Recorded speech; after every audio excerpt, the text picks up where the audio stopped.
Nilait at itinakwil ng mayamang pamilya ng asawa dahil sa kanyang kahirapan. Tahimik na naglaho si Althea, dala ang kahihiyan at isang pagkakakilang ibinaon sa limot. Sa araw ng kanyang pagbabalik, winasak niya ang dating pangalan at pumasok sa boardroom bilang isang makapangyarihang babaeng presidente. Pinayukod ang mga taong minsang umapak sa kanya. Ngunit sa likod ng makinang napaghihiganti, hustisya ba ang tunay niyang hinahanap o kapayapaang matagal nang nawala sa kanyang puso? Handa na ba ang inyong mga puso para sa isang kwentong susubok sa ating pananaw tungkol sa tunay na halaga ng isang tao? Sabi nila, ang yaman daw ay nasusukat sa dami ng iyong salapi at sa lawak ng iyong kapangyarihan. Pero paano kung ang tunay na kayamanan ay ang dignidad na pilit nilang inaagaw at ang lakas na matatagpuan mo sa gitna ng iyong pagkawasak? Halina't pakinggan natin ang kwento ni Thea at ang pag-ibig na akala niya'y magiging langit, ngunit naging simula pala ng kanyang pinakamatinding bangungot. Ang matunog na sampal na dumapo sa pisngi ni Thea ang gumising sa kanya mula sa 6 na buwang panaginip. Hindi ang sakit, kundi ang biglaang panlalamig ng buong paligid ang unang naramdaman niya. Tila huminto ang pag-ikot ng mundo. Tanging ang ugong sa loob ng kanyang tainga ang maririnig. Dahan-dahan, itinuon niya ang kanyang mga mata sa babaeng nasa harapan niya, ang kanyang biyanan, si Doña Esmeralda de la Vega. Nakatayo ito na parang isang reyna, balot sa mamahaling damit at alahas, ang muka'y bakas ang matinding galit at pandidiri. Ang mga mata nito'y parang dalawang nagliliyab na punyal, handang tumarak sa kanyang puso. Tapos na ang pagpapanggap mo, babae. Sigaw ni Doña Esmeralda. Ang boses ay kasing talas ng bubog. Akala mo ba ay maloloko mo kami habang buhay sa paawa-awa mong itsura? Isang pulubi na nagpanggap na anghel. Hinawakan ni Thea ang kanyang namumulang pisngi. Ang bawat salita ay isang latigo na humahaplos sa kanyang pagkatao. Pero hindi sa matandang babae siya nakatingin. Ang kanyang mga mata na nagsisimula ng mamasa ay desperadong hinahanap ang isang tao sa silid na yon, ang kanyang asawa. Si Miguel.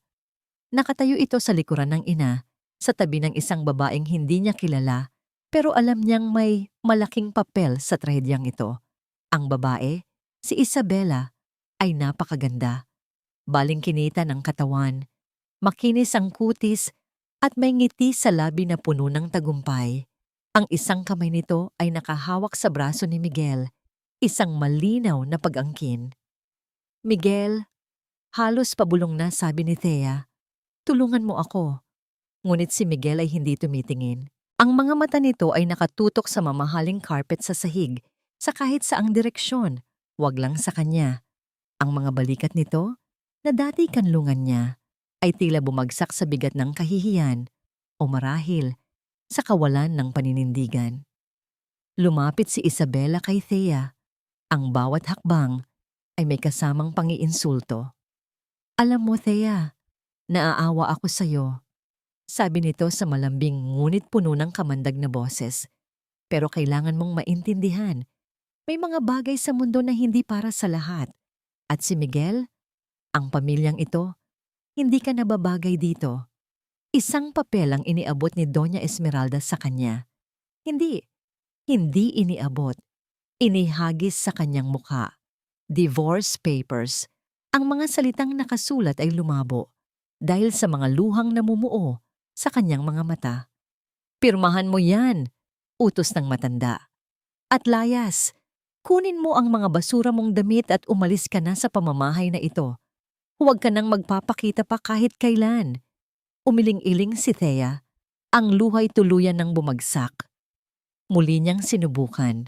Miguel, ang mga pangako mo. Sabi mo, poprotektahan mo ako. Sa wakas, nag-angat ng tingin si Miguel.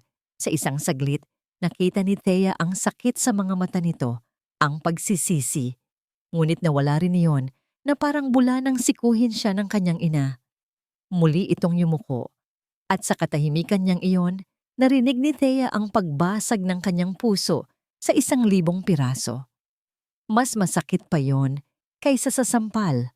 Mas masakit pa sa kahit anong salita. Ang pananahimik niya ang pumatay sa lahat ng natitirang pag-asa sa loob niya. Hindi mo ba narinig? Ani Doña Esmeralda. Kumuha ito ng isang makapal na sobre mula sa kanyang bulsa at ibinuhos ang laman nito sa ulo ni Thea. Nagkalat sa sahig ang mga bagong-bagong 1,000 piso. Ang ilan ay dumikit sa kanyang basang buhok at damit. Ayan, sigaw ng matanda. Bayad para sa 6 na buwan mong pag-arte. Sapat na siguro yan para makabalik ka sa kung saang basurahan ka man nanggaling. Ngayon, lumayas ka. Nagbigay ng senyas si Doña Esmeralda sa 2 katulong. Walang awang hinawakan ng mga ito ang braso ni Thea at kinaladkad siya palabas. Hindi na siya pumalag. Wala ng lakas. Tila isang manikang basahan na walang sariling isip at damdamin. Habang kinakaladkad siya palabas ng mansyon sa Forbes Park, ang mansyon na tinawag niyang tahanan sa loob ng 6 na buwan, ang huling nakita niya ay ang likod ni Miguel. Ang likod ng lalaking minahal niya ng buong buo. Hindi man lang ito lumingon. Ibinagsak siya ng mga katulong sa labas ng malaking gate. Sakto namang bumuhos ang malakas na ulan na tila nakikidalamhati sa kanyang sinapit. Sa isang iglap, basang-basa na siya. Ang manipis niyang bestida ay dumikit sa kanyang katawan. Niyakap niya ang sarili, nanginginig sa ginaw at sa matinding sakit ng kalooban. Umupo siya sa basang semento ng bangketa. Hawak ang basang-basa at halos mapunit ng divorce papers. Doon, sa ilalim ng rumaragasang ulan, sa harap ng mansyon na puno ng masasayang alaala na ngayon ay isa ng bangungot. Humagulgol siya ng walang tigil. Wala na. Tapos na ang lahat. Ang pangarap niya ng isang simpleng buhay at isang tapat na pag-ibig ay gumuho na. Nanghihina at wala ng pag-asa, napahiga siya sa bangketa, ipinipikit ang mga mata at hinahayaan ng ulan na hugasan ang kanyang mga luha. Ngunit sa gitna ng kanyang pagkawala, isang pares ng matitingkad na ilaw ang tumama sa kanyang mukha. Isang makintab at itim na luxury sedan, ang marahan at halos walang ingay na huminto sa mismong tapat niya. Bumukas ang bintana sa backseat, ngunit hindi niya maaninag kung sino ang nasa loob dahil sa dilim. Isang mahinang pag-click ang narinig niya at pagkatapos ay dahan-dahang bumukas ang pinto sa kanyang harapan. Ang pinto ng mamahaling sasakyan ay nanatiling bukas. Isang paanyaya sa isang mundong malayong-malayo sa basang bangketa at rumaragasang ulan. Sa loob ng ilang sandali, nanatili si Thea na nakaupo sa semento, hindi makagalaw. Tila isang ligaw na hayop na nasilaw sa liwanag. Ang isip niya'y blangko, ang puso niya'y manhid. Isang kamay na nakaputing guwantes ang marahang lumitaw mula sa loob ng sasakyan. May hawak na malaking itim na payong. Ang lalaking nagmamaneho na nasa mid-50s at may magalang na tindig ay lumabas at maingat na ipinayong si Thea. Hindi ito nagsalita. Tanging ang mga mata nito ang nagpakita ng bahagyang pag-aalala. Sino? Sino kayo? Hirap na tanong ni Thea. Ang boses ay paos dahil sa pag-iyak. Hindi sumagot ang lalaki. Sa halip, marahan itong yumuko at itinuro ang nakabukas na pinto ng sasakyan. Isang kilos na nagsasabing mas ligtas siya sa loob kaysa sa labas. Wala nang lakas para makipagtalo at sa kaibuturan ng kanyang pagkatao, may isang pamilyar na pakiramdam ng kaligtasan sa sasakyang ito. Dahan-dahan, siyang tumayo. Ang mga binti ay nanginginig pa rin at pumasok sa loob. Ang pinto ay sumarado nang halos walang ingay. Agad na pinutol ang malakas na patak ng ulan at ang lamig ng hangin. Sa loob, ang amoy ay pinaghalong katad at banayad na pabango. Ang upuan ay malambot at ang temperatura ay komportable. Isang mundo ng karangyaan na matagal na niyang tinalikuran. Habang umaandar ang sasakyan palayo sa Forbes Park, ang mga ilaw ng mansyon ng De La Vega ay unti-unting lumabo sa salamin sa likuran, hanggang sa tuluyan ng maging isang maliit na tuldok bago nilamon ng dilim. At sa katahimikan ng biyahe, ang kanyang isip ay nagsimulang maglakbay pabalik. Bumalik ito sa simula. Pakakasalan mo ba ako, Thea? Ang tanong na yun ni Miguel ay hindi binitiwan sa isang mamahaling restaurant o sa isang magarbong lugar. Sinabi niya yon sa isang maliit na karinderya sa gilid ng kalsada habang kumakain sila ng paborito nilang isaw at umiinom ng malamig na soft drinks mula sa bote. Napatingin si Thea sa kanya. Ang puso'y tumatalon sa tuwa. Nakita niya ang sinseridad sa mga mata ni Miguel, ang pagmamahal na simple, totoo, at hindi nakatingin sa kung ano ang mayroon o wala siya. Sa mga sandaling iyon, si Miguel ang kanyang prinsipe at ang karinderyang iyon ang kanilang palasyo. Alam kong hindi magarbo ito, sabi ni Miguel, bahagyang nahihiya habang hawak ang kamay niya. Pero ipinapangako ko sa iyo, Thea, aalagaan kita. Poprotektahan kita mula sa lahat. Kahit sa pamilya ko, kahit sa buong mundo, ikaw lang ang mahalaga. At naniwala siya. Naniwala siya sa bawat salita. Sa araw na yon, isinuot ni Miguel sa daliri niya ang isang singsing na simple lang ang disenyo. Hindi ito diamante, pero para kay Thea, mas kumikinang pa yun kaysa sa lahat ng bituin sa langit. Dahil iyon ang simbolo ng pag-ibig na matagal na niyang hinahanap. Isang pag-ibig na para sa kanya lang, hindi para sa kung sino siya o ano ang kaya niyang ibigay.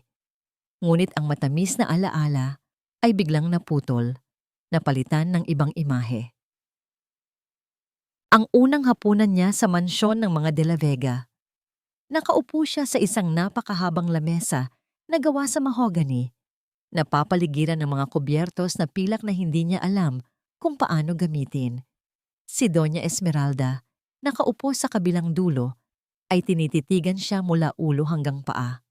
Miguel, hiho, sabi ng matanda, habang maarteng hinihiwa ang kanyang steak. Saan mo nga ulit sinabing nagkakilala kayo nitong si Thea? Ang pagbigkas nito sa pangalan niya ay may halong pangmamaliit. Sa isang coffee shop po, ma. Mabilis na sagot ni Miguel. Pilit nang ngumingiti. Isang coffee shop. Ulit ni Doña Esmeralda. At ano nga ulit ang trabaho mo, Hija? Isa po akong writer, Doña Esmeralda. Freelance, sagot ni Thea. Pinipilit na maging magalang. Freelance writer, tila nandidiring sabi ng matanda. Isang trabahong walang kasiguraduhan. Hindi ba't mas maganda kung ang isang babae ay may mas matatag na propesyon? O kaya naman, ay mula sa isang pamilyang may pangalan? Naramdaman ni Thea ang pag-init ng kanyang mga pisngi. Hinawakan ni Miguel ang kamay niya sa ilalim ng lamesa. Isang tahimik na pagpapahiwatig ng suporta. Ngunit hindi iyon sapat para alisin ang hapdi ng mga salita ng ina nito. Iyon ang simula. Ang simula ng maraming maliliit na karayom na unti-unting tumutusok sa kanyang puso. Mga bagay na pinili niyang balewalain dahil sa pag-ibig. Isang umaga, ilang linggo matapos silang ikasal, ginulat siya ni Miguel ng isang maliit na kahon. Sa loob, may isang silver na kwintas na may simpleng pendant na hugis puso. Para sa'yo, mahal ko, sabi ni Miguel, para lagi mong maalala na ikaw ang puso ko. Napaiyak si Thea sa tuwa at agad itong isinuot. Buong araw, hindi nawala ang nangiti sa kanyang mga labi. Ngunit ng gabing iyon, sa isang family dinner, nakita iyon ni Doña Esmeralda. Ano yang suot mo, Thea? Tanong nito, nakataas ang isang kilay. Mukha namang mumurahin. Halika rito. Nag-aalangan man, ay lumapit si Thea. Kinuha ni Doña Esmeralda ang isang velvet box mula sa kanyang tabi. Binuksan niya ito at tumambad ang isang napakagandang diamond necklace. Ito ang isuot mo, utos nito. Ito ang nababagay sa isang De La Vega. Walang sabi-sabing kinalas ni Doña Esmeralda ang kwintas na bigay ni Miguel mula sa kanyang leeg at isinuot ang bago. Tumingin si Thea kay Miguel, naghahanap ng tulong, ng pagtutol. Ngunit muli, ngumiti lang ito ng pilit at sinabing, "Pagbigyan mo na si Mama, mahal. Maganda naman, di ba?" Ang lamig ng mga diamante sa kanyang balat ay tila nangungutya. Ang simpleng kwintas na bigay ni Miguel ay hindi na niya muling nakita. Bumalik si Thea sa kasalukuyan. Ang mga luha ay muling dumaloy sa kanyang mga pisngi. Ngunit ngayon ay may kasama na itong pagkaunawa. Hindi pala biglaan ang lahat. Ang pagtataboy sa kanya ay hindi nangyari sa isang gabi lang. Isa itong mabagal na lason na unti-unting ipinainom sa kanya sa loob ng 6 na buwan. At si Miguel, ang lalaking nangakong poprotekta sa kanya, ang siyang nag-abot ng baso. Ang pag-ibig ni Miguel ay hindi sapat. Ang pag-ibig nito ay mahina, duwag, at hindi kayang tumayo laban sa kapangyarihan ng kanyang ina. At siya, sa kanyang paghahangad ng isang simpleng pagmamahal, ay naging bulag. Huminto ang sasakyan sa basement parking ng isang nagtataasang gusali sa puso ng Bonifacio Global City. Ang lugar ay pamilyar sa kanya. Napakamilyar. Ang magalang na driver, si Mang Lito, ay bumaba at pinagbuksan siya ng pinto. May iniabot itong makapal at tuyong tuwalya bago magsalita sa unang pagkakataon. "Magandang gabi po, Ma'am Althea." Ang pagtawag sa kanyang tunay na pangalan ay parang isang susi na bumukas sa isang nakakandadong silid sa loob ng kanyang isipan. Hindi na siya si Thea, ang simpleng asawa. Dito, sa paanan ng gusaling ito, siya si Althea. Hindi siya sumagot. Kinuha niya ang tuwalya at marahang ipinunas sa kanyang buhok at muka. Pagkatapos ay iniabot ni Mang Lito ang isa pang bagay, isang payat at kulay itim na telepono. Walang tatak sa labas, ngunit alam na alam niya ang bigat at pakiramdam nito sa kanyang palad. Ito ang teleponong hindi niya hinawakan sa loob ng 6 na buwan. Nag-aalangan siyang kunin ito. Dahil sa sandaling hawakan niya ito, alam niyang wala nang balikan.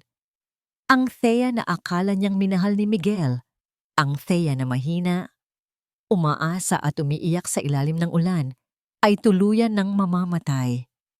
Ngunit ang sakit na nararamdaman niya ngayon ay mas matindi pa sa takot na bumalik sa dati. Ang alaala ng sampal ni Doña Esmeralda, ang malamig na tingin ni Isabela, at higit sa lahat, ang duwag na pananahimik ni Miguel, ang mga yon ang nagtulak sa kanya. Kinuha niya ang telepono, ang kanyang mga daliri na bahagyang nanginginig pa rin ay idiniin ang power button sa gilid. Isang kumikinang na logo ang lumitaw sa screen, isang C at T na magkasalikop sa loob ng isang bilog na parang buwan. Celestial Tech Solutions. Kasabay ng pag-ilaw ng screen, isang tawag ang pumasok. Isang pangalan ang nakarehistro. Luis, Executive Assistant. Huminga siya ng malalim, pinakalma ang sarili, at sinagot ang tawag. Inilagay niya ang malamig na telepono sa kanyang tainga. Isang malinaw at profesional na boses ang narinig niya mula sa kabilang linya. Isang boses na sanay siyang marinig araw-araw bago ang 6 na buwan na yon. Isang boses ng katapatan at kahusayan. "Welcome back, Madam President." Mga salitang iyon, "Welcome back, Madam President," ay tila isang malakas na agos ng kuryente na dumaloy sa buong katawan ni Althea. Agad niyang ibinaba ang tawag nang hindi nagsasalita. Hindi na kailangan. Ang mensahe ay malinaw.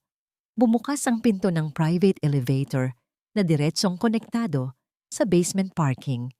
Tanging iisang buton lamang ang naroon, minarkahan ng isang gintong bituin. Idiniin iyon ni Mang Lito bago magalang na tumabi. Pumasok si Althea sa loob at ang makintab na pinto ay sumarado. Habang mabilis at tahimik na umaakyat ang elevator, tinitigan ni Althea ang kanyang refleksyon sa salamin na dingding nito. Ang babaeng nakatingin pabalik sa kanya ay si Thea. Basang-basa ang buhok, maga ang mga mata sa kaiiyak, at suot ang isang murang bestida na ngayon ay lukot at puno ng bahid ng putik. Isang babaeng kaawa-awa, talunan, at winasak ng pag-ibig. Isang estranghero. Napapikit siya ng mariin. Ang imahe ni Miguel na nakatalikod habang siya'y kinakaladkad ay muling sumilay sa kanyang isipan. Ang mapanuyang ngiti ni Isabela. Ang mga perang isinaboy sa kanya ni Doña Esmeralda. Ang sakit. Nag-uumapaw pa rin ang sakit. Ngunit sa ilalim nito, isang bagong damdamin ang nagsisimulang umusbong. Isang damdamin na matagal na niyang kinalimutan. Galit. Isang malamig, matalas, at nakakalkulang galit. Bumukas ang pinto ng elevator, hindi sa isang lobby, kundi direkta sa loob ng isang napakalawak na penthouse. Ang sahig ay gawa sa puting marmol. Ang mga bintana ay mula sahig hanggang kisame, at tanaw mula roon ang kumikinang na karagatan ng mga ilaw ng buong Bonifacio Global City, ang kanyang tunay na tahanan. Si Luis, ang kanyang executive assistant, ay naghihintay na roon. Isang lalaking nasa early 30s, laging matikas sa kanyang suit at may hawak na tablet. Sa likuran nito ay may dalawang babaeng nakauniforme. "Good evening, ma'am." Bati ni Luis. Ang boses ay kalmado at profesional na parabang hindi siya nawala kahit isang araw. Hindi sumagot si Althea. Naglakad siya diretso, nilagpasan sila. Ang mga basang paa ay nag-iiwan ng marka sa malinis na sahig. Tumuloy siya sa kanyang walk-in closet. Isang silid na kasing laki ng isang condominium unit. Puno ng mga damit, sapatos, at bag mula sa mga pinakatanyag na designer sa buong mundo. Ang mga kasuotan ni Althea Reyes. Tumayo siya sa harap ng isang full-length mirror. Hinubad niya ang basang bestida ni Thea at hinayaan itong bumagsak sa sahig na parang isang basahan. Tinitigan niya ang kanyang sarili. Payat, maputla. May mga pasa ng hinanakit sa kanyang kaluluwa. Ngunit habang tinititigan niya ang kanyang refleksyon, unti-unting nagbago ang anyo sa kanyang mga mata. Ang balikat niya ay dahan-dahang tumuwid. Ang kanyang baba ay marahang umangat. Ang kalungkutan sa kanyang mga mata ay napalitan ng isang malamig na kislap ng determinasyon. Kumuha siya ng isang itim na silk robe at isinuot ito. Pagkatapos ay lumabas siya ng closet. "Luis," sabi niya. Ang kanyang boses ay iba na. Hindi na ito ang paos na boses ni Thea. Ito ay ang boses na sanay mag-utos, ang boses na kayang magpatayo o magpabagsak ng mga kumpanya. I-convene mo ang buong board. Emergency meeting. Midnight. "Yes, ma'am. Nasa video conference room na po sila. Naghihintay sa inyo," sagot ni Luis, hindi man lang nagulat. Tumango si Althea. Humarap siya sa dalawang babaeng katulong. "Ihanda niyo ang lahat. Ang damit ko, ang pagkain ko, ang lahat. Ibabalik natin ang dating ayos." Mabilis na kumilos ang lahat. Sa loob ng 30 minuto, si Althea ay nasa harap na ng isang malaking monitor sa kanyang home office. Nakaligo na siya at ang buhok niya ay maayos na naka-ponytail. Suot niya ay isang eleganteng itim na pantsuit. Wala nang bakas ng babaeng umiiyak sa ilalim ng ulan kanina. Sa screen, lumitaw ang mga mukha ng 7 sa pinakamakapangyarihang business executives sa Asia. Ang Board of Directors ng Celestial Tech Solutions. "Good evening, gentlemen," simula ni Althea. Ang boses ay matatag at walang bahid ng emosyon. "I apologize for my sudden sabbatical, but I'm back. Let's get straight to business." Sa loob ng isang oras, tinalakay nila ang mga nangyari sa kumpanya sa loob ng 6 na buwan niyang pagkawala. Mabilis na hinabol ni Althea ang lahat. Ang utak niya ay gumagana na parang isang supercomputer tulad ng dati. Nang matapos ang mga report, nagsalita siyang muli. "Luis, i-pull up mo ang financial portfolio ng De La Vega Corporation." Bahagyang nagulat ang mga board members. Isa yung maliit at halos bangkaroteng kumpanya kumpara sa kanilang mga pinag-uusapan. Ngunit walang nagtanong. Inilabas ni Luis sa screen ang mga data. Mga graph na pababa. mga numerong pula, mga utang sa iba't ibang bangko at financial institutions. As you can see, patuloy ni Althea, they are bleeding money. They are on the verge of total collapse. Tumingin siya sa bawat isang mukha sa screen. Ang kanyang mga mata ay matalas. At ngayon, para sa aking unang utos sa aking pagbabalik. Huminga siya ng malalim, hindi para kumuha ng lakas, kundi para savorin ang sandaling iyon. Buy every single debt they owe. Lahat. Mula sa pinakamalaki hanggang sa pinakamaliit na supplier. I want Celestial Tech to be their sole creditor. I want to own the De La Vegas. Isang sandali ng katahimikan. Walang nangahas na magtanong kung bakit. Ang utos ay malinaw. Ang tono ay pinal. Ito ay hindi isang business proposal. Ito ay isang deklarasyon ng digmaan. Understood, Madam President. Ang sabay-sabay nilang tugon. Pinatay ni Althea ang conference call. Tumayo siya mula sa kanyang upuan at lumakad patungo sa malaking bintana. Tinitigan niya ang syudad sa ibaba. Ang bawat ilaw ay kumakatawan sa isang pangarap, isang ambisyon. Dati, isa siya sa mga nangangarap na yon. Ngayon, siya na ang nagmamay-ari sa marami sa kanila. Ang sakit ay nandoon pa rin, kumikirot sa kanyang dibdib. Ngunit ngayon, may layunin na ito. Hindi na ito isang kahinaan. Ito na ngayon ang kanyang magiging sandata. Hindi sila magmamakaawa sa kanya. Sila ang luluhod. Tumunog ang intercom sa kanyang mesa. Si Luis. Yes, Luis? Ma'am, nasimulan na po ng acquisitions team ang proseso. Sabi nito. Pero may isa po kaming nakitang impormasyon habang sinusuri ang mga lumang financial records ng De La Vega Corporation. Isang di inaasahang pagkakatugma. Ano yon? Tanong ni Althea. Ang atensyon ay hindi pa rin inaalis sa mga ilaw ng syudad. Nag-alinlangan sandali si Luis sa kabilang linya. Ma'am, sa gitna ng aming investigasyon, natuklasan namin ang isang nakagulat na pagkakataon na may kaugnayan sa inyong yumaong guro na si Gingada Alejandro Cruz. Ang pangalan ni Alejandro Cruz. Sa isang iglap, tila tumigil ang paghinga ni Althea. Ang lahat ng galit at planong kakatakbo lang sa isip niya ay pansamantalang naglaho, napalitan ng isang pamilyar na kirot, isang pangungulila na hindi kailanman naghihilom. Si Alejandro Cruz, ang kanyang guro, ang kanyang mentor, ang taong kumupkop sa kanya noong siya'y isang ulilang walang-wala na nakakita ng potensyal sa kanyang talino nang walang sino man ang naniniwala. Ang itinuring niyang tunay na ama. Ulitin mo ang sinabi mo, Luis. Utos niya.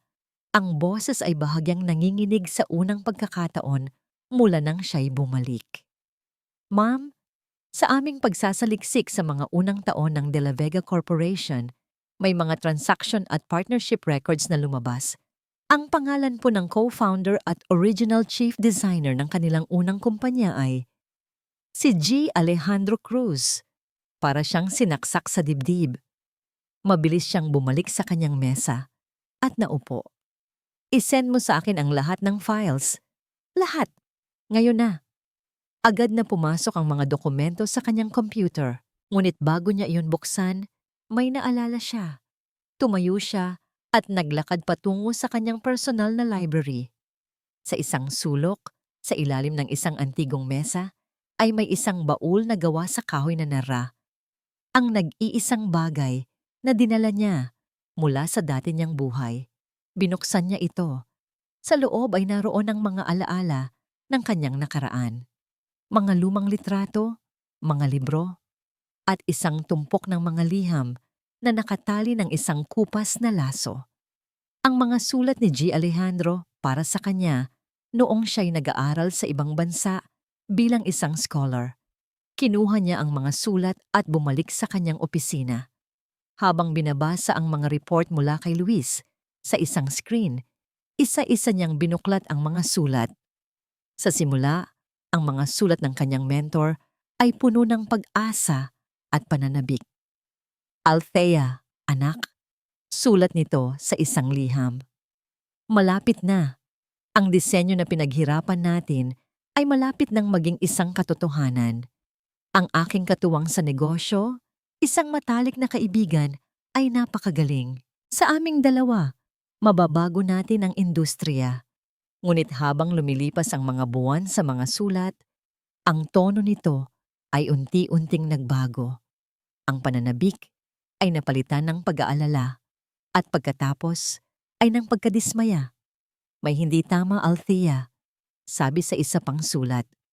Ang mga papeles ay tila nagiging komplikado. Ang aking kaibigan ay palaging sinasabi sa akin na magtiwala lang. Ngunit ang aking pakiramdam ay hindi mapakali. Sana ay narito ka. At ang huling sulat, ang sulat na dumating ilang linggo bago siya makatanggap ng balitang pumanaw na ito dahil sa atake sa puso. Ang sulat na basang-basa sa luha at halos hindi na niya mabasa noon. Pinagtaksilan niya ako, anak, ang aking matalik na kaibigan, ang kumpanyang pinangarap natin, ang disenyong buhay ko ang puhunan. Kinuha niya ang lahat. Inilipat niya ang lahat ng assets sa isang bagong korporasyon sa ilalim ng pangalan niya. Wala siyang itinira sa akin. Patawarin mo ako, Althea, nabigo ako. Nanginginig ang mga kamay ni Althea habang hawak ang huling sulat.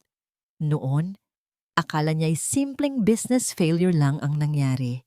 Hindi niya alam ang buong katotohanan dahil sa sobrang sakit, hindi na niya inusi sa pa.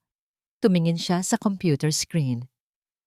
At doon, sa isang lumang dokumento ng partnership agreement na nakuha ng kanyang legal team, nakita niya ang mga pangalan. Alejandro Cruz at ang kanyang matalik na kaibigan at katuwang si Gregorio de la Vega, ang ama ni Doña Esmeralda. Nagtugma ang lahat. Ang De La Vega Corporation ay itinayo sa abo ng mga pangarap ng kanyang mentor. Ang kayamanan nila ay itinayo sa pundasyon ng isang kakarumal-dumal na pagtataksil. Ang bawat pisong ipinang-insulto sa kanya ni Doña Esmeralda kanina ay may bahid ng dugo at luha ng taong pinakamamahal niya. Isang malamig na apoy ang gumapang sa kanyang mga ugat. Ang galit na nararamdaman niya para kay Miguel at sa pamilya nito ay nag-iba ng anyo. Hindi na ito simpleng galit ng isang nasaktang asawa. Ito ay naging isang banal na puot. Kinuha niya ang telepono. Luis, kailangan ko ng lahat ng ebidensya. Bank records, patent registrations, witness testimonies mula sa mga dating empleyado, kung mayroon man. I want undeniable proof. Nasa proseso na po, ma'am, at mukhang marami tayong mahahanap, sagot ni Luis. Kinabukasan, bago pa man sumikat ang araw, nagpahatid si Althea sa isang tahimik na sementeryo sa probinsya. Dito nakalibing si G. Alejandro Cruz. Ang hangin ay malamig at ang paligid ay payapa. Lumuhod si Althea sa harap ng simpleng lapida. Hinaplos niya ang pangalang nakaukit dito. Sir, bulong niya, ang mga luhay tahimik na dumadaloy sa kanyang mga pisngi. Ngunit hindi na ito luha ng kalungkutan, kundi luha ng determinasyon. Patawad po kung ngayon ko lang nalaman ang lahat. Patawad po kung hinayaan kong saktan ako ng mga taong siya ring sumira sa inyo. Inilapag niya ang isang pumpon ng puting bulaklak sa puntod. Ipinapangako ko po sa inyo. Patuloy niya, ang boses ay matatag na ngayon. Ang katarungan na hindi niyo nakuha, ibibigay ko sa inyo. Ang bawat sentimo na ninakaw nila, babawiin ko. Ang pamilyang itinayo, ang kanilang buhay sa inyong pagkasira, ako mismo ang gigiba. Hindi lang po ito para sa akin, para po ito sa inyo. Tumayo siya. Ang kanyang anino ay humahaba dahil sa pagsikat ng araw. Tinalikuran niya ang puntod. Hindi na lumingon pa. Ang bigat sa kanyang dibdib ay napalitan ng isang malinaw at hindi matitinag na layunin. Ang kanyang paghihiganti ay mayroon ng mas malalim na kahulugan. Pagpasok niya pabalik sa sasakyan, tumunog ang kanyang telepono. Si Luis. "Ma'am, may kailangan po kayong malaman," sabi nito sa kabilang linya. May bahid ng pagkaapura. Ang De La Vega Corporation, kasama ang Montenegro Holdings ni Isabela Montenegro, ay kakaanunsyo lang. Mayroon silang gaganaping isang malaking press conference bukas para sa kanilang bagong joint venture project. Ito na raw ang magliligtas sa kumpanya nila mula sa pagkalugi. Isang mapait na ngiti ang sumilay sa mga labi ni Althea. "Hayaan mo sila," sabi niya. Ang boses ay kasing lamig ng yelo. Hayaan mo silang mangarap. Hayaan mo silang umasa.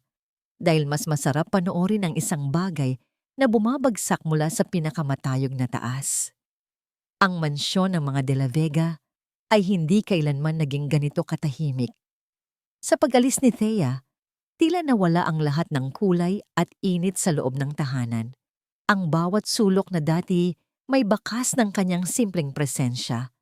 Ang maliit na halaman sa bintana na lagi niyang dinidiligan, ang amoy ng kapeng palagi niyang tinimpla para sa kanya tuwing umaga, ay isa na ngayong paalala ng isang malaking kawalan.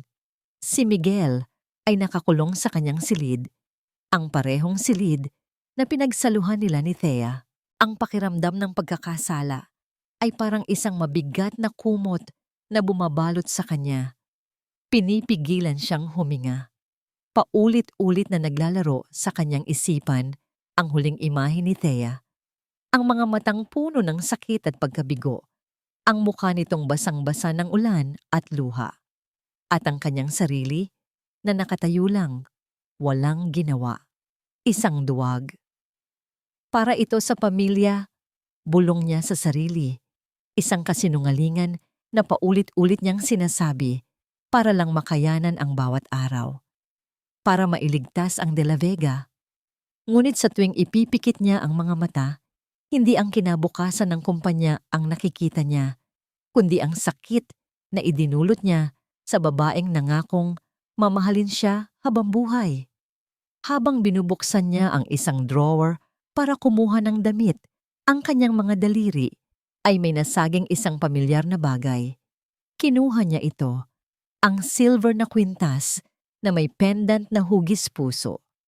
Ang unang regalo niya kay Thea, ang kwintas na ipinagkait sa kanya ng kanyang ina. Hinawakan niya ito ng mahigpit. Naalala niya ang kislap sa mga mata ni Thea nang isuot niya ito rito. Ang sinserong saya nito sa isang simpleng bagay. Isang sayang hindi kayang bilhin ng lahat ng pera ng kanilang pamilya. Ikinuyom niya ang kanyang palad. Ang matigas na metal ay bumaon sa kanyang balat. Ang pisikal na sakit ay walang-wala kumpara sa bigat na nararamdaman niya sa kanyang dibdib. "Miguel, hijo, halika rito." Ang malakas na boses ng kanyang ina mula sa ibaba ang pumutol sa kanyang pag-iisip. Itinago niya ang kwintas sa ilalim ng mga damit at bumaba.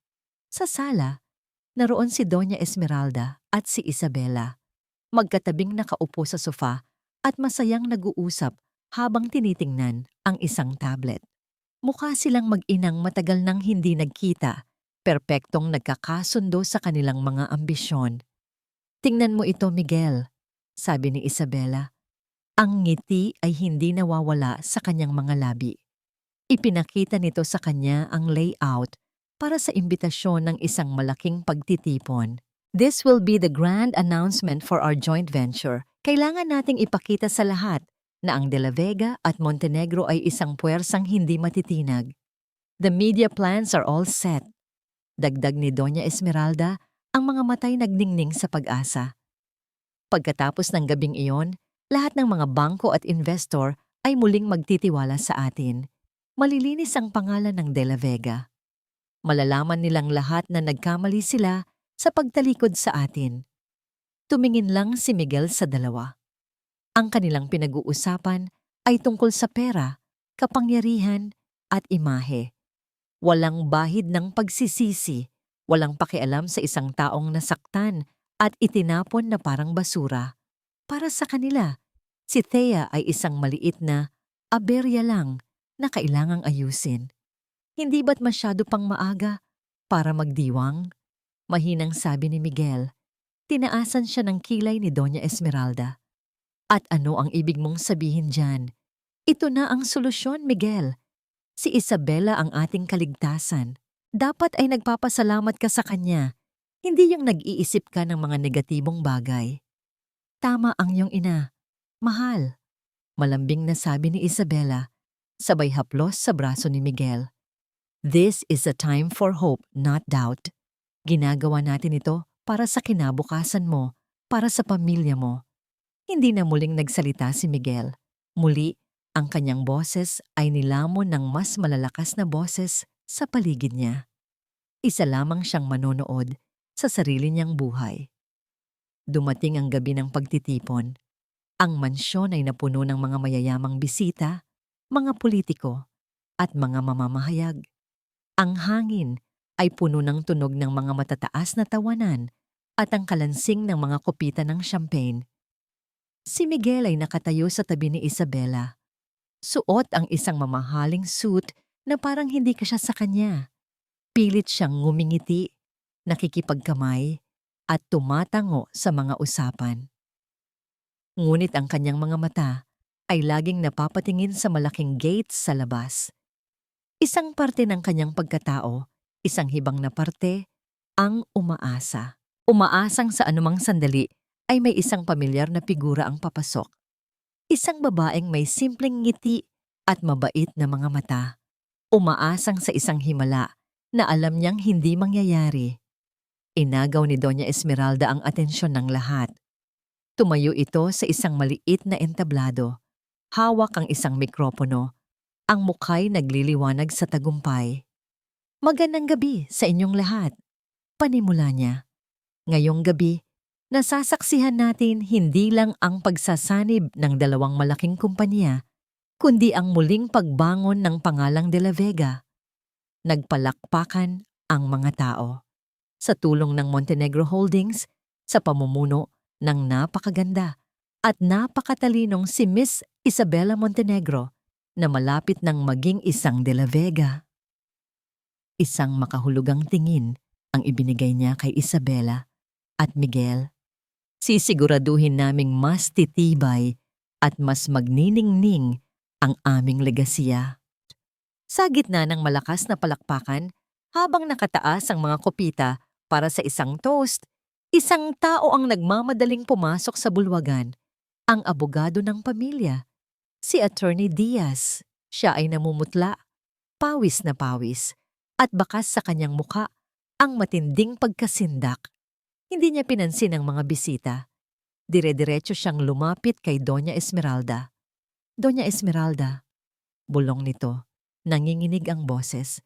May malaking problema po tayo. Ano ka ba, Diaz? Hindi mo ba nakikita na nasa gitna tayo ng isang selebrasyon? Inis na sabi ng matanda. Kailangan niyo po itong malaman, giit ng abogado. Lahat ng mga utang natin, sa lahat ng bangko, pati na ang mga utang sa mga supplier, huminto ito para huminga. Ano? Anong nangyari sa mga utang natin? Sigaw ni Doña Esmeralda. Nawawala na ang poise. Tumingin si Attorney Diaz sa kanya, ang mga matay nanlalaki sa takot. Binili po. Binili pong lahat. Ang pinakamalaki nating pinagkakautangan ay bigla na lang ipinagbili ang lahat ng ating utang sa iisang kumpanya lang, isang misteryosong investment firm. Ang balita ay parang isang malakas na kulog na yumanig sa buong pagtitipon. Ang masayang bulungan ay napalitan ng mga nag-aalalang tanong. Ang mga nangiti ay unti-unting napawi. Samantala, sa kabilang panig ng lungsod, si Althea Reyes ay kalmadong nakatayo sa harap ng isang salamin. Pinagmamasdan ang kanyang huling anyo. Suot niya ang isang midnight blue na evening gown na simple lang ang hiwa, ngunit sumisigaw sa karangyaan. Ang kanyang buhok ay nakaayos sa isang eleganteng bun at ang tanging alahas na suot niya ay isang pares ng sapphire earrings, isang regalo mula kay G. Alejandro noong kanyang debut. Handa na po ang sasakyan, ma'am, sabi ni Luis mula sa likuran niya. Tumango si Althea. Ngayong gabi, hindi siya si Thea na nagtatago. Hindi rin siya si Althea Reyes, ang misteryosong presidente. Ngayong gabi, siya ay isang bagong manlalaro sa kanilang mundo. Isang hindi inaasahang bisita. Ang Radiance Charity Gala ay ang pinakamalaking social event ng taon kung saan nagtitipon ang lahat ng mayayaman at makapangyarihan. Sigurado siyang naroroon ang mga De La Vega at si Isabela, desperadong magpakita ng isang matatag na imahe sa kabila ng masamang balita. At iyon mismo ang gusto niya. Pagdating niya sa grand ballroom ng isang 5-star hotel, lahat ng mga mata ay agad na napako sa kanya. Ang mga bulungan ay nagsimula. Sino siya? Hindi ko siya kilala, pero mukhang napaka-importante. Tingnan mo ang hikaw na yan. Mukhang mas mahal pa sa kotse ko. Naglakad si Althea na may kumpiyansa. Ang bawat hakbang ay may bigat at layunin. Hindi niya pinansin ang mga titig at bulungan. Ang kanyang mga mata ay naghahanap ng isang target. At hindi nagtagal, natagpuan niya ito. Sa isang VIP table, nakaupo si Isabela Montenegro, napapaligiran ng ibang mga negosyante. Ang mukha nito ay bahagyang tensyonado, ngunit pilit pa ring ngumingiti at nakikipag-usap. Si Doña Esmeralda at Miguel ay nasa kabilang table, halatang hindi mapakali. Sa halip na lumapit sa mga De La Vega, ang pinuntahan ni Althea ay ang table ni Isabela. Nagkunwari siyang naghahanap ng isang kakilala. Magandang gabi! Bati ni Althea sa grupo. Ang kanyang boses ay malambing ngunit may awtoridad. Napatingin sa kanya si Isabela, bahagyang nainis dahil naistorbo, ngunit agad itong napalitan ng interes nang makita ang itsura ni Althea. Magandang gabi! Sagot ni Isabela. Sinusuri si Althea mula ulo hanggang paa. Hindi pa yata tayo nagkakakilala? I'm Isabela Montenegro. Isang karangalan, sabi ni Althea. Inilahad ang kamay. You can call me Thea. Sa pagbanggit niya ng pangalang iyon, isang mabilis na kislap ng pagkalito ang dumaan sa mga mata ni Isabela. Alam niyang narinig na niya ang pangalang iyon, ngunit hindi niya matukoy kung saan. Ang Thea na kilala niya ay isang hamak na pulubi. Ang babaeng nasa harapan niya ngayon ay kabaligtaran. Thea, ulit ni Isabela, isang magandang pangalan. Anong kumpanya ang kinakatawan mo? Hindi ako kumakatawan sa isang kumpanya ngayong gabi. Sagot ni Althea. Umupo sa isang bakanting silya sa tabi nito na para bang siya'y inimbitahan. Narito ako bilang isang potential investor, naghahanap ng mga magagandang oportunidad. Ang salitang investor ay musika sa pandinig ni Isabela. Kung ganoon, napunta ka sa tamang tao. Mayabang na sabi nito. Ang Montenegro Holdings ay palaging bukas sa mga bagong partnership. Narinig ko nga, sabi ni Althea. Narinig ko rin ang tungkol sa joint venture ninyo kasama ang mga De La Vega. Isang matapang na hakbang, lalo na't alam ng lahat ang kanilang kasalukuyang sitwasyon sa pananalapi. Bahagyang nag-iba ang timpla sa mukha ni Isabela. Ang business ay tungkol sa pagkuha ng mga panganib at naniniwala ako sa potensyal ng mga De La Vega. Talaga ba? Tanong ni Althea. Bahagyang itinaas ang isang kilay. O naniniwala ka sa potensyal na makuha ang kanilang mga ari-arian sa murang halaga kapag tuluyan na silang bumagsak? Natahimik si Isabela. Ang ngiti sa kanyang labi ay nawala. I don't know what you're talking about. Oh, I think you do, sabi ni Althea. Ang boses ay halos pabulong na. Isang payo lang, Miss Montenegro. Minsan, ang inaakala nating tupa na madaling kainin ay isa palang lobo na nag-aabang sa tamang pagkakataon. Tumayo si Althea, nag-iwan ng isang nakakalitong na ngiti. It was a pleasure meeting you. Habang papalayo si Althea, hindi niya napigilan ang isang maliit na pagtawid ng kanilang mga landas. Si Miguel, na papunta sa comfort room, ay biglang natigilan nang makita siya. Ang puso ni Miguel ay kumabog ng malakas. ang tindig, ang buhok, ang mga mata. May isang bagay sa babaeng iyon na napakapamilyar. Isang bagay na tumawag sa kanyang kaluluwa. Ngunit imposible. Ang Thea na kilala niya ay hindi ganyan. Ang babaeng ito ay may aura ng kapangyarihan at panganib. Nagkatitigan sila sa loob ng ilang segundo. Nakita ni Althea ang pagkalito at pananabik sa mga mata ni Miguel. At sa isang saglit, naramdaman niya ang isang pamilyar na kirot. Ngunit mabilis niya itong iwinaksi. Nginitian niya lang ito. Isang ngingiting malamig at walang emosyon bago nagpatuloy sa paglalakad. Naiwang tulala si Miguel. Sinusundan ng tingin ang babae hanggang sa mawala ito sa karamihan. Sino siya? At bakit sa pagtingin niya rito, pakiramdam niya'y nakatingin siya sa isang multo ng nakaraan at sa isang bangungot ng hinaharap. Pumunta si Althea sa ladies' room, hindi para mag-ayos, kundi para maghintay. Alam niyang susundan siya ni Isabela at hindi nga siya nagkamali. Pagpasok niya sa isang cubicle, narinig niya ang pagbukas ng pinto at ang boses ni Isabela, galit at nagmamadali. Check everything about her!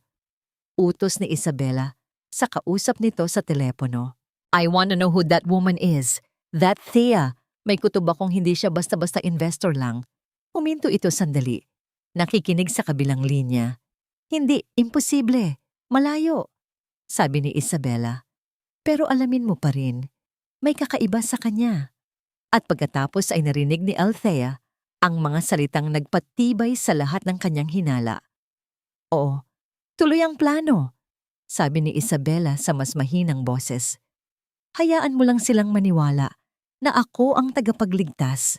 Kapag sinakal na sila ng utang nila sa Celestial Tech, papasok ako at bibilhin ang lahat sa pinakamababang halaga. Perfect plan. Walang makakatalo sa atin. Sa loob ng cubicle, napakuyom si Althea ng kanyang mga kamao. Ang kanyang plano ay hindi na lang tungkol sa paghihiganti. Ito na rin ay tungkol sa paglalaro ng isang mas malaking laro ng chess. At si Isabela Montenegro ay isa lamang sa mga piyesa na kailangan niyang tanggalin sa board. Lumipas ang mga araw matapos ang charity gala. Para kay Doña Esmeralda, ang bawat paggising ay isang bagong bangungot. Ang dating payapa at marangyang mansyon ay naging isang kulungan ng takot at pag-aalala. Nagsimula ito sa mga tawag. Doña Esmeralda, tumatawag po ang bangko. Hinahanap po nila ang bayad para sa inyong mga loan, sabi ng kanyang sekretarya sa telepono. Ang boses ay nanginginig. Sabihin mo sa kanila na maghintay. Hindi ba nila alam kung sino ako? Sigaw ni Doña Esmeralda, ngunit ang kanyang boses ay walang bigat. Alam niyang wala ng halaga ang kanyang pangalan. Pagkatapos ng mga tawag, sumunod ang mga sulat, mga demand letters, mula sa mga supplier ng tela para sa kanilang humihinang garment business, mula sa mga kumpanya ng trucking, mula sa lahat ng pinagkakautangan nila. Ang lahat ng sulat ay may iisang mensahe. Bayaran ng inyong utang o haharapin ninyo kami sa korte. At lahat ng sulat ay nagmula sa iisang law firm na kumakatawan sa iisang misteryosong kumpanya, Celestial Tech Solutions. Isang umaga, habang umiinom siya ng kanyang paboritong tsaa sa kanyang antigong tasa, isang malakas na katok sa pinto ang gumambala sa kanya. Isang grupo ng mga lalaking nakauniforme, kasama ang isang sheriff, ang pumasok. Notice of levy, sabi ng sheriff. Iniabot sa kanya ang isang dokumento. Lahat ng mga ari-arian sa loob ng bahay na ito na hindi pangunahing kailangan ay isasarsara at tatatakan bilang garantiya sa inyong mga utang sa Celestial Tech Solutions. Nanlaki ang mga mata ni Doña Esmeralda. Hindi ninyo maaaring gawin ito. Pamamahay ko ito. Walang pumansin sa kanya. Nagsimula ang mga lalaki na maglagay ng mga pulang sticker sa lahat ng bagay. Sa mga mamahaling painting sa dingding, sa mga antigong florera, sa grand piano sa sala. Bawat pulang sticker ay isang sampal sa kanyang mukha, isang insulto sa kanyang karangalan. Nang makita niyang lalagyan na rin ng sticker ang isang malaking litrato ng kanyang yumaong asawa, si Gregorio de la Vega hindi na niya napigilan ang sarili. "Huwag niyong gagalawin yan!" Sigaw niya. Ang boses ay basag na. "Hayop kayo!" Itinulak niya ang isang lalaki, ngunit para lang siyang nagtulak ng pader. Sa huli, napaupo na lang siya sa isang silya, nanginginig sa galit at kawalan ng magawa habang pinapanood ang unti-unting pagtatakan sa kanyang kaharian. Sa gitna ng kaguluhan, dumating si Miguel. Nakita niya ang mga pulang sticker, ang mukha ng kanyang inang puno ng luha at galit. "Anong nangyayari dito, ma?" tanong ni Inyong niya, kahit alam na niya ang sagot. "Sila!" sigaw ni Doña Esmeralda. Itinuturo ang mga lalaki. "Iyang celestial tech na yan. Sinisira nila tayo. At ikaw, kasalanan mo ito. Kung hindi mo lang dinala ang malas na babaeng yon sa pamamahay na ito, hindi sana tayo magkakaganito." "Si Thea?" naguguluhang tanong ni Miguel. "Ano ang kinalaman ni Thea dito?"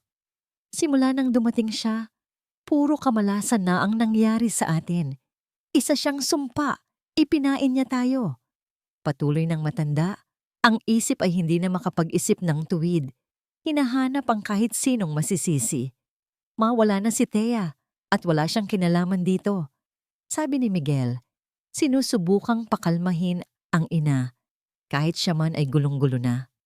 "Wala? Sigurado ka ba?" ganti ni Doña Esmeralda. Paano kung siya ang nasa likod ng lahat ng pamito? Isang paghihiganti?" Umiling si Miguel. Imposible. Ang Thea na kilala niya ay hindi kayang gumawa ng ganito.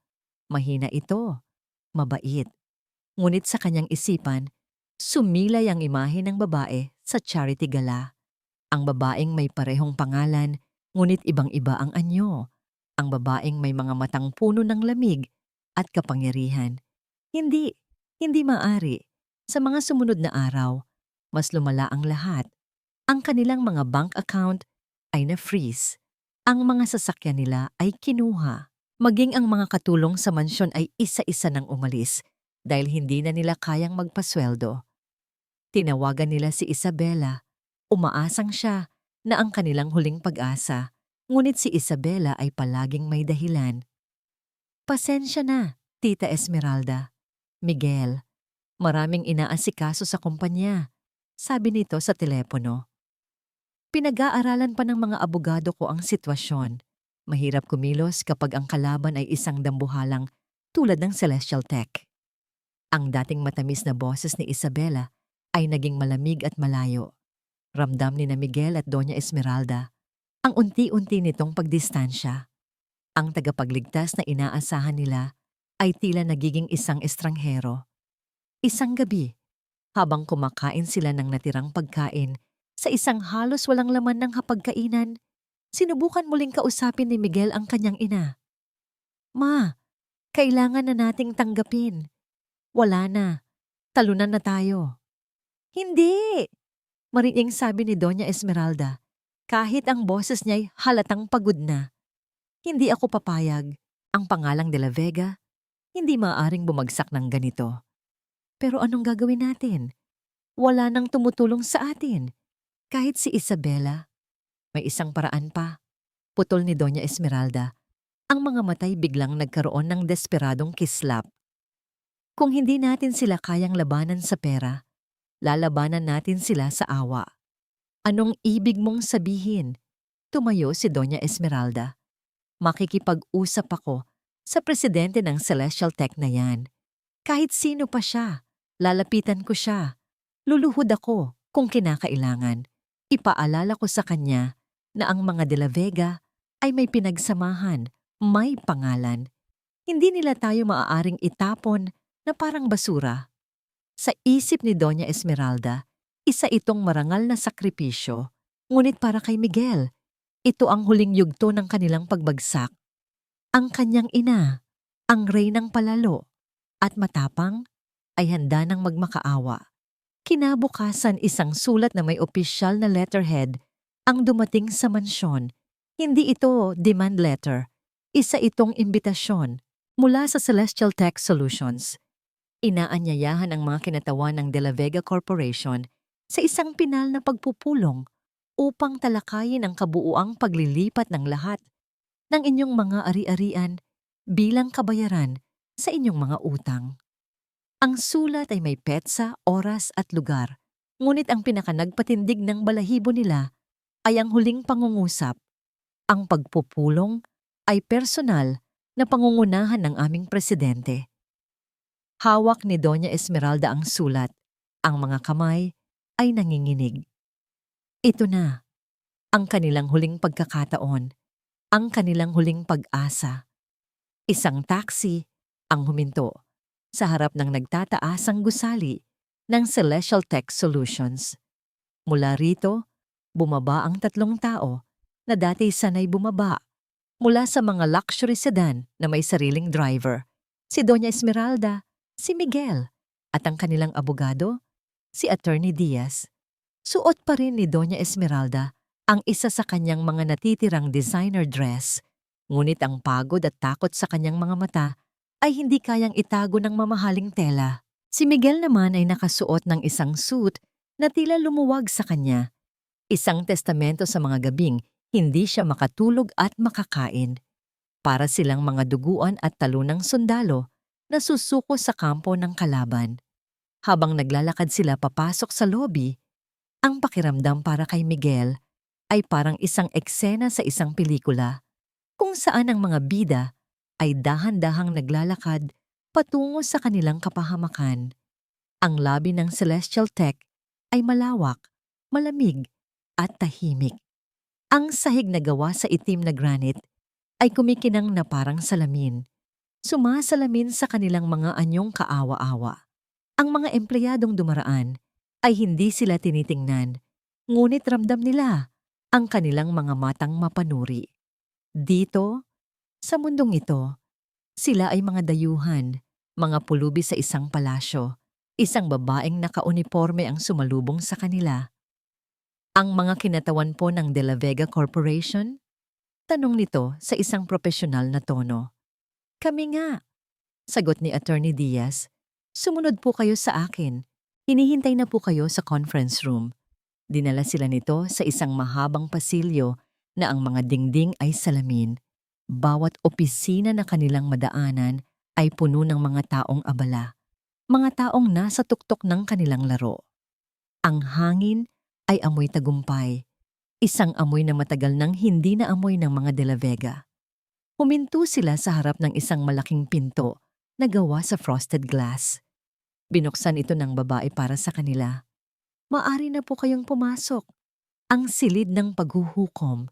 Ito ay isang napakalaking conference room. Sa gitna ay may isang mahabang mesa na gawa sa madilim na kahoy. Sa dulo nito, nakaharap sa isang floor-to-ceiling window na tanaw ang buong syudad, ay may isang mataas na high-backed leather chair. Nakatalikod ito sa kanila. Isang figura ang nakaupo roon. Hindi nila makita ang muka. Tanging ang balangkas lamang ng isang taong nakatingin sa labas na para bang pinagmamasdan ang kaharian nito. Ang kapangyarihan sa silid ay halos nakakasakal. Naupo sila sa mga silyang inilaan para sa kanila sa kabilang dulo ng mesa. Ang distansya sa pagitan nila at ng misteryosong presidente ay tila 1 milya ang haba. Nagsimulang magsalita si Doña Esmeralda. Ang boses ay pinipilit na maging mahinahon at kagalang-galang. Isang huling pagtatangka na gamitin ang kanyang dating kapangyarihan. Magandang araw po, Madam President. Ako po si Esmeralda de la Vega. Narito po kami upang... Hindi niya natapos ang kanyang sasabihin. Dahan-dahan, halos walang ingay, umikot ang silya. Ang oras ay tila bumagal para kay Miguel. Nakita niya muna ang gilid ng mukha, ang linya ng panga, ang buhok na nakaayos ng perpekto, at pagkatapos, ang buong mukha. Isang mukha na nakatatak sa kanyang bawat panaginip at bangungot. Isang mukha na minahal niya. Isang mukha na sinaktan niya. Ngunit ang mga mata ay iba na. Wala na ang dating lambing at pagtitiwala. Ang mga matang nakatingin sa kanila ngayon ay matalas, malamig, at puno ng kapangyarihang kayang dumurog ng mundo. Ang babae sa charity gala, ang babae sa dulo ng mesa, si Thea, si Althea Reyes, ikaw. Halos walang boses na sabi ni Doña Esmeralda, ang muka'y biglang nawalan ng kulay. Ang kaninang postura ng isang reyna ay biglang gumuho, napalitan ng purong pagkabigla at hindi paniniwala. Para kay Miguel, ang lahat ng piraso ng palaisipan ay biglang nabuo sa isang nakakakilabot na larawan. Ang biglaang pagbagsak nila, ang galing at bilis ng pag-atake, ang babae sa gala, ang celestial tech. Ang lahat ay konektado sa babaeng minsan niyang tinawag na asawa. Sorpresa ba? Tanong ni Althea. Isang maliit at mapait na ngiti ang sumilay sa kanyang mga labi. Ang boses na yon, ang boses na dati kumakanta sa kanya para makatulog, ay isa na ngayong sandatang nakatutok sa kanilang mga puso. Ahas ka! Di unang nakabawi ng ulirat si Doña Esmeralda. Ang pagkabigla ay napalitan ng nag-aapoy na galit. Tumayo ito. Idinuro si Althea. Nilinlang mo kami. Nagpanggap kang maamo para lang sirain kami. Hayop ka! Hindi natinag si Althea. Tinitigan niya lang ang matanda na para bang isang nakakaawang insekto. Nagkakamali ka, Doña Esmeralda. Hindi ako nagpanggap na maamo. Ang pagkakamali ninyo ay ang isiping mahina ako dahil lang sa pinili kong magmahal ng simple. Sa mga salitang iyon, gumuho ang lahat ng natitirang lakas ni Doña Esmeralda. Ang galit ay nawala. Napalitan ng isang nakakabininging katotohanan. Talo na sila. Talo na sila bago pa man magsimula ang laban. Napahawak siya sa mesa para suportahan ang sarili. Ang kanyang mga tuhod ay nanghihina. Ngunit si Miguel ay hindi sa ina nakatingin. Nakatitig siya kay Althea. Ang dibdib ay puno ng sakit, kahihiyan, at isang pagsisising huli na. Ang babaeng nasa harapan niya, ang resulta ng kanyang kaduwagan. Siya ang gumawa sa halimaw na ito. At sa unang pagkakataon sa kanyang buhay, gumawa siya ng isang bagay na hindi utos ng kanyang ina. Isang bagay na mula sa durog niyang puso. Dahan-dahan siyang tumayo, lumakad palapit sa gitna ng silid at walang alinlangan na lumuhod sa sahig, sa harap ni Althea at ng kanyang ina. Yumuko siya, ang kanyang noo ay halos sumayad sa malamig na sahig. Patawarin mo ako, Thea, sabi niya. Ang boses ay basag at puno ng luha.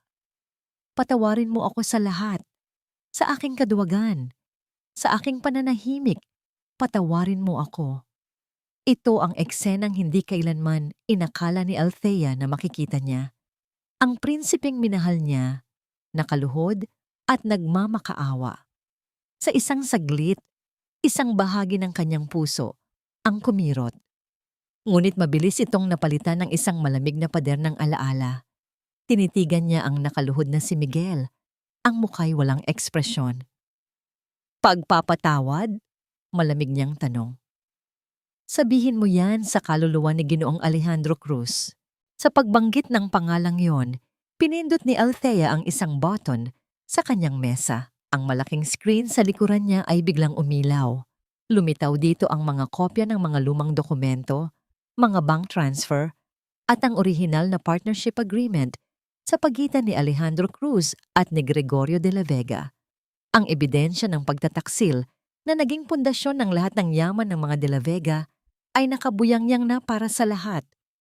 Ang mga ebidensya sa screen ay parang mga multo mula sa nakaraan, bumubulong ng mga katotohanang matagal nang ibinaon sa limot. Para kay Doña Esmeralda, ang bawat dokumento, bawat pirma ng kanyang ama, ay isang dagok na unti-unting dumudurog sa pundasyon ng kanyang pagkatao. Ang lahat ng kanyang ipinagmamalaki, ang pangalan, ang yaman, ang legasya, ay nabahira na ngayon ng kasalanan, ng pagnanakaw at pagtataksil. Hindi totoo yan. Halos wala ng lakas na sabi ni Doña Esmeralda. nakahawak sa kanyang dibdib na tila hirap ng huminga. Kasama sa negosyo ang pagiging tuso, hindi yan pagnanakaw. Talaga ba? Sagot ni Althea. Ang boses ay kasing talas ng yelo. Ang iwanan ng iyong matalik na kaibigan na walang-wala hanggang sa mamatay ito sa sama ng loob at pagkabigo. Negosyo pa rin ba ang tawag doon? O kasakiman? Walang naisagot ang matanda. Ang kanyang mga mata ay nanlalabo na. Ang mundo sa paligid niya ay umiikot. Habang ang lahat ng atensyon ay nasa naghihingalong dignidad ng mga De La Vega, bumukas ang pinto ng conference room. Pumasok si Luis at sa likuran niya ay isang taong hindi nila inaasahan. Si Isabela Montenegro. Ang mukha ni Isabela ay puno ng kumpiyansa. Ang kanyang mga labi ay may bahagyang nangiti na para bang siya ay isang reyna na darating para kunin ang kanyang korona. Hindi pa niya nakikita kung sino ang nasa dulo ng mesa. Ang kanyang mga mata ay nakatuon lamang sa mga kaawa-awang De La Vega. Miguel, Tita Esmeralda. Bati niya. Ang boses ay may halong pag-aalala na halatang peke. Narinig ko ang tungkol sa pagpupulong na ito. Narito ako para tumulong. Huwag kayong mag-alala. I will handle. Natigil siya sa pagsasalita nang sa wakas ay makita niya ang babaeng nakaupo sa silya ng presidente. Ang babae mula sa charity gala. Ang babaeng nagpakilalang Thea. Ang ngiti ni Isabela ay naglaho, napalitan ng pagkalito, at pagkatapos ay nang unti-unting pagkasindak. Ikaw? Ang tanging lumabas sa kanyang bibig. Ako nga, sagot ni Althea. Tumatango ng marahan. Salamat sa iyong pagdating, Miss Montenegro. Tamang-tama lang dahil kasama ka sa agenda ng pagpupulong na ito. Anong kalokohan ito? Sabi ni Isabela, sinusubukang bawiin ang kanyang tapang. Wala akong kinalaman sa pamilyang ito. Isa lang akong business partner. Business partner, ulit ni Althea, na tila ninamnam ang mga salita. O isang buwitre na nag-aabang sa pagbagsak ng isang sugatang hayop? Pinindot muli ni Althea ang isang button. Ang mga dokumento sa screen ay nawala. Napalitan ng isang audio recording. Ang boses ni Isabela na na-record mula sa ladies' room ng hotel ay umalingaw-ngaw sa buong silid. Hayaan mo lang silang maniwala na ako ang tagapagligtas. Kapag sinakal na sila ng utang nila sa Celestial Tech, papasok ako at bibilhin ang lahat sa pinakamababang halaga. Perfect plan. Ang mukha ni Isabela ay namutla na parang papel. Tumingin siya sa mga De La Vega na ngayon ay nakatingin sa kanya na may bagong ekspresyon, hindi lang pagkatalo, kundi pagtataksil. Nakikita niyo na? Sabi ni Althea, ang boses ay kalmado, ngunit bawat salita ay may bigat. Ang buong akala ninyo ay mayroon kayong tagapagligtas. Yun pala ay isa ring ahas na naghihintay lang ng tamang oras para tuklawin kayo. Pare-pareho lang kayo. Sakiim, mapagkunwari, at walang puso. This is illegal. Hindi mo maaaring i-record ang isang private conversation. Sigaw ni Isabela, ang boses ay nagpapanik na. Mas illegal ang corporate sabotage at conspiracy to commit fraud, Miss Montenegro. Sagot ng isang abogado ni Althea na kanina patahimik sa isang sulok. Lahat ng ebidensya laban sa inyo ay isusumite namin sa korte. Doon na tuluyang nawala ang lahat ng tapang ni Isabela. Ang tanging nasa isip niya ay ang tumakas. Mabilis siyang tumalikod at tinangkang buksan ang pinto.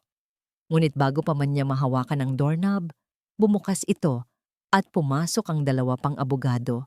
Hinarangan ang kanyang daan. Walang siyang matatakbuhan. Tumingin si Althea kay Luis o kay Luis. Ang mga papeles. Inilapag ni Luis ang isang makapal na folder sa harap ni Althea. Isa-isa niyang binuklat ang mga pahina. Ito ang mga transfer documents, ang mga papeles na opisyal na naglilipat ng lahat ng pag-aari ng De La Vega Corporation sa Celestial Tech Solutions bilang kabayaran sa kanilang mga utang. Kinuha ni Althea ang isang mamahaling pluma.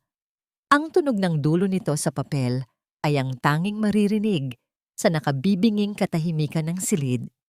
Bawat pirma niya ay isang pako na ibinabaon sa kabaong ng legasiya ng mga De La Vega. Nang matapos siya, marahan niyang isinara ang folder. Tapos na. "Maaari na kayong umalis," sabi niya. Hindi tinitingnan ang sinuman sa kanila. Ang mansyon sa Forbes Park ay pag-aari na ng Celestial Tech. Mayroon kayong 24 na oras para kunin ang inyong mga personal na gamit. Si Isabela ay sinamahan ng mga abogado. Palabas, nagpupumiglas at sumisigaw. Ngunit walang nakikinig. Si Doña Esmeralda naman, na kanina pa nakaupo na parang estatwa, ay biglang bumagsak. Nawalan ito ng malay. Agad na pumasok ang mga medik na kanina pa nakastandby sa labas. Isang bagay na inihanda na rin pala ni Althea. Habang isinasakay sa stretcher ang walang malay na matanda, wala man lang itong karangyaan. Isa na lang siyang talunang matandang babae. Naiwan sa silid si Althea at si Miguel, na ngayon ay dahan-dahang tumayo mula sa kanyang pagkakaluhod. Ang kanilang mga mata ay muling nagtagpo. Walang galit sa mga mata ni Althea. Wala ring awa. Ang naroon lang ay isang napakalalim na distansya. Isang bangin na hindi na kailanman matatawid. Nakita niya ang lalaking minahal niya at ang multo ng lalaking hindi nito piniling maging. Si Miguel naman, sa mga mata ni Althea, ay nakita ang lahat ng nawala sa kanya. Ang pag-ibig, ang respeto, ang kinabukasan. Walang salitang namutawi sa kanilang mga labi. Hindi na kailangan. Tumalikod si Miguel at naglakad palabas ng silid, palabas ng gusali. Ang bawat hakbang ay mabigat. Hindi niya alam kung saan siya pupunta. Ang alam niya lang, kailangan niyang lumayo. Kailangan niyang magsimula sa wala. Tulad ng babaeng minsan niyang itinapon. Naiwan si Althea na mag-isa sa malawak na conference room, nakatanaw sa syudad mula sa bintana. Tagumpay, katarungan. Nakamit na niya ang mga iyon. Ngunit bakit ang pakiramdam ay hindi saya, kundi isang malalim na katahimikan? Ilang buwan ang lumipas. Ang ingay ng pagbagsak ng mga De La Vega at Montenegro ay unti-unti nang humupa. Naging isa na lamang bulungan sa mga social circle, isang kwentong bayan sa mundo ng negosyo. Ngunit para kay Althea, ang katahimikan na sumunod ay mas makahulugan. Isang maaliwalas na umaga, nagpahatid siya sa dati niyang sasakyan, ngunit ang kanyang destinasyon ay hindi isang building na gawa sa salamin at bakal. Ito ay isang tahimik na sementeryo sa probinsya, kung saan ang tanging maririnig ay ang awit ng mga ibon at ang pagaspas ng mga dahon sa hangin. Suot niya ay isang simpleng puting bestida. Ang kanyang buhok ay nakalugay lang. Wala na ang bigat ng isang CEO sa kanyang mga balikat. Ngayon, siya ay isang anak na dumadalaw sa kanyang ama. Lumuhod siya sa harap ng puntod ni G. Alejandro Cruz. Malinis na ito. Inalagaan niya itong mabuti sa mga nakalipas na buwan. Inilapag niya ang isang pumpon ng sariwang sunflowers, ang paboritong bulaklak nito na sumisimbolo raw sa pag-asa. Sa tabi ng mga bulaklak, maingat niyang inilapag ang isang folder. Sa loob nito ay ang kopya ng mga dokumento, ang public apology na inilabas ng kung sino mang natitirang board member ng De La Vega Corp na kumikilala sa unethical business practices ng kanilang founder at ang mga papeles ng pagkakatatag ng isang bagong entidad. Hinaplos niya ang malamig na marmol. "Sir," mahina niyang sabi. Isang ngangiti ang sumilay sa kanyang mga labi. Isang ngangiting totoo, payapa, at walang bahid ng sakit. "Natapos na po. Hindi po sa paraang puno ng galit, kundi sa paraang tama. Naibalik na po natin ang karangalan sa pangalan ninyo." Huminga siya ng malalim, nilalasap ang sariwang hangin. Ang bigat na matagal niyang pinasan, ang bigat ng pagtataksil, ang bigat ng paghihiganti, ay tila tinangay na ng hangin. Naramdaman niya ang isang kakaibang gaan. Ang paghihiganti ay hindi pala ang nagpalaya sa kanya. Ang pagbibigay ng katarungan, iyon pala ang susi. Habang nakaupo siya roon, sa katahimikan, tumunog ang kanyang telepono. Isang mensahe mula kay Luis. Hindi ito tungkol sa negosyo. Isa itong simpleng update na hiniling niya. Ma'am, for your information, namataan po si G. Miguel de la Vega sa isang maliit na probinsya sa Batangas. Nagtatrabaho po siya sa isang sakahan. Simple lang po ang pamumuhay. Tinitigan ni Althea ang mensahe. Walang kumirot, walang galit, walang awa, walang kahit ano. Para lang siyang nagbasa ng isang balita tungkol sa isang taong hindi niya kilala. Isinara niya ang telepono at ibinalik sa kanyang bag. Si Miguel de la Vega ay isa na lamang talata sa isang kabanata ng kanyang buhay na matagal nang natapos. Tumayo na si Althea. Paalam na po, sir. Oras na po para magsimula muli. Sa kanyang pagbabalik sa syudad, hindi na siya ang babaeng nagtatago sa anino ng sakit. Kinahapunan, pinangunahan ni Althea ang isang pagpupulong. Ngunit hindi ito sa conference room kung saan niya winasak ang mga De La Vega. Ito ay sa isang mas maliwanag at mas masayang silid. Sa paligid ng mesa ay hindi mga executives, kundi mga educators, mga social workers, at mga batang scholar. Sa screen sa likuran niya ay nakalagay ang isang pangalan, The Alejandro Cruz Foundation for Young Innovators. Tumayo si Althea sa harap nila. Noong ako po ay bata pa, panimula niya, ang boses ay puno ng init at sinseridad. May isang taong naniwala sa akin noong walang-wala ako. Isang taong nakakita ng potensyal sa isang batang ulila. Ang pangalan niya ay Alejandro Cruz. Ikinuwento niya ang kabutihan ng kanyang mentor, ang talino nito, at ang pangarap nitong tulungan ang mga kabataang may magagandang ideya ngunit walang paraan para maisakatuparan ito. Ang pundasyong ito, pagpapatuloy niya, ang mga matay nangingilid sa tuwa, ang katuparan ng kanyang pangarap. Gagamitin natin ang yaman at kapangyarihan ng Celestial Tech para hanapin ang mga susunod na Alejandro Cruz para siguruhing walang pangarap ang mamamatay dahil lang sa kahirapan o dahil sa kasakiman ng iba. Pagkatapos ng pulong, habang papalubog na ang araw, naglakad si Althea palabas ng gusali ng Celestial Tech. Ang mga empleyado ay bumabati sa kanya, hindi na may takot, kundi may paghanga at respeto. Tumayo siya sandali sa labas, hinayaan ng gininto ang sinag ng hapon na tumama sa kanyang mukha. Tumingala siya sa langit. Hindi na siya si Thea, ang babaeng naghahanap ng pag-ibig para mabuo ang kanyang pagkatao. Hindi na rin siya si Althea Reyes, ang reynang naghahanap ng paghihiganti para punan ang kanyang pagkawasak.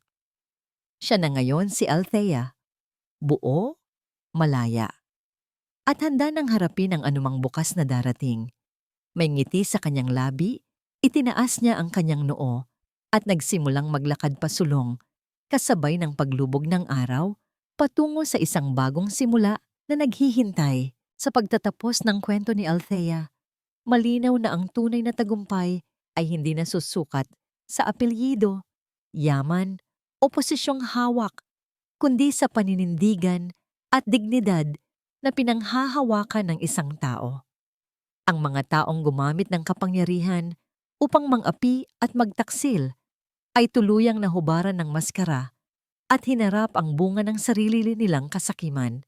Samantalang si Althea, na minsang itinuring na walang halaga, ay pinatunayan na ang kabutihan, kapag sinamahan ng tapang at tiyaga, ay may karapat-dapat na gantimpala.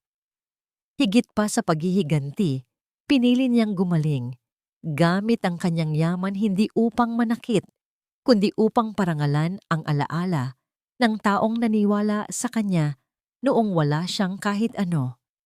Sa huli, natagpuan niya ang kapayapaan hindi sa pagbagsak ng kaaway, kundi sa pagtanggap at pagpapatawad. Ngayon, gusto naming itanong sa'yo, kung ikaw si Althea, pipiliin mo rin ba ang paggaling kaysa galit? Naranasan mo na bang maliitin, dahil sa pinagmulan mo? Kumusta ka ngayon? At anong bahagi ng kwento ang pinaka-nag-iwan ng marka sa puso mo? Ibahagi mo ang saloobin mo dahil mahalaga sa amin ang iyong tinig at kwento.